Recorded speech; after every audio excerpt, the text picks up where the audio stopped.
இன்று ஆஷாட பூர்ணிமா நாடெங்கும் கொண்டாடப்படுகிறது. ஆஷாட பூர்ணிமாவானது குடும்பத்தில் மகிழ்ச்சி, அமைதி மற்றும் செழிப்பை தரும் என்று நம்பப்படுகிறது. இந்த நாளில் தியானம், தவம் மற்றும் தான தர்மங்கள், குறிப்பாக அன்னதானம் செய்வது மிகவும் நன்மை பயக்கும் என்று கருதப்படுகிறது. இந்த வருட ஆஷாட பூர்ணிமாவானது ஆணி மாதம் முன்கூட்டியே வருகின்ற குரு பூர்ணிமாவாகும்.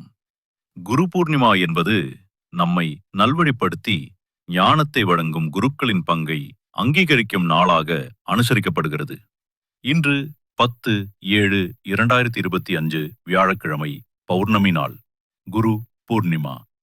இன்றைய தினம் அன்னதானம் செய்வது மிகவும் புண்ணியமாக கருதப்படுகிறது.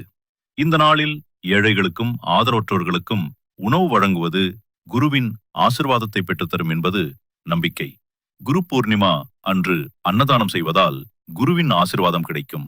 சமூகத்தில் ஒற்றுமை மற்றும் பகிர்வு அதிகரிக்கும். ஏழைகளின் பசி நீங்கும். அன்னதானம் செய்பவர்களுக்கு புண்ணியம் சேரும். கோவை அன்னதான அறக்கட்டளையின் உறுப்பினர்கள் இன்றைய தினத்தில் காலையும் மதியமும் இல்லார்க்கு இயன்றதை செய்யும் பொருட்டு பல ஏழை எளியவர்களுக்கு அன்னதானம் வழங்கி மகிழ்ந்தனர். இந்நிகழ்விற்காக பொருளுதவி செய்த அனைத்து நல்லுள்ளங்களுக்கும், உடலாலும் உள்ளத்தாலும் அறக்கட்டளைக்கு உதவியவர்களுக்கும் அறக்கட்டளை சார்பில் மனமார்ந்த நன்றிகளை தெரிவித்துக் கொள்கிறோம்.